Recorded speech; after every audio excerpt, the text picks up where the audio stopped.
আমার বাবা সাদেক হোসেন খোকা সম্পর্কে আমি যা বলতে পারবো তার চেয়ে মঞ্চে যারা উপস্থিত আছেন ওনারা আরো 10 গুণ বেশি ইতিহাস বলতে পারবেন, অনেক বেশি স্মৃতি ওনাদের সাথে রয়েছে।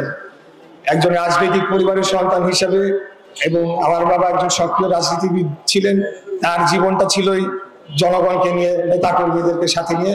আমাদের পরিবার আমরা খুব কম সময়, অল্প সময় তাকে পেয়েছি, কিন্তু সেটার জন্য আমরা গর্ববোধ করি। আমরা কোনো সময় আক্ষেপ না, গর্ববোধ করি যে আমার বাবা সাদেক হোসেন খোকা 71 সালেও মুক্তিযুদ্ধ করেছেন। পরবর্তীকালে ওনার রাজনৈতিক জীবনে যখন বিরোধী দলীয় ভূমিকায় ছিলেন তখন স্বৈরাচারী খুনি হাসিনার সময়ও তিনি রাজপথে আন্দোলন করেছেন, কোনো সময় পিছপা হন নাই গণতন্ত্রের প্রশ্নে, জনগণের স্বাধীনতা, বাংলাদেশের স্বাধীনতা সার্বভৌমত্বের প্রশ্নে।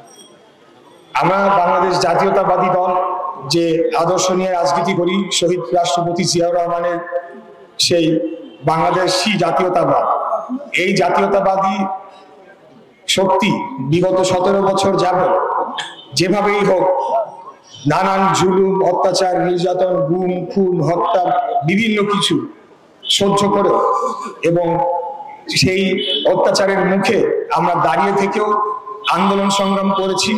আমাদের নেত্রী, দেশনেত্রী বেগম খালেদা জিয়া নেতৃত্বে, আমাদের নেতা দেশনায়ক জনাব তারেক রহমানের নেতৃত্বে এই আন্দোলনটা যদি আমরা না করতাম তাহলে আজকে বাংলাদেশে কি গণতন্ত্র যে ফেরত আসার পথটি আবারও সুগম হয়েছে সেটি হতো কিনা সেটা নিয়ে অবশ্যই যে কেউ বলতেই পারে।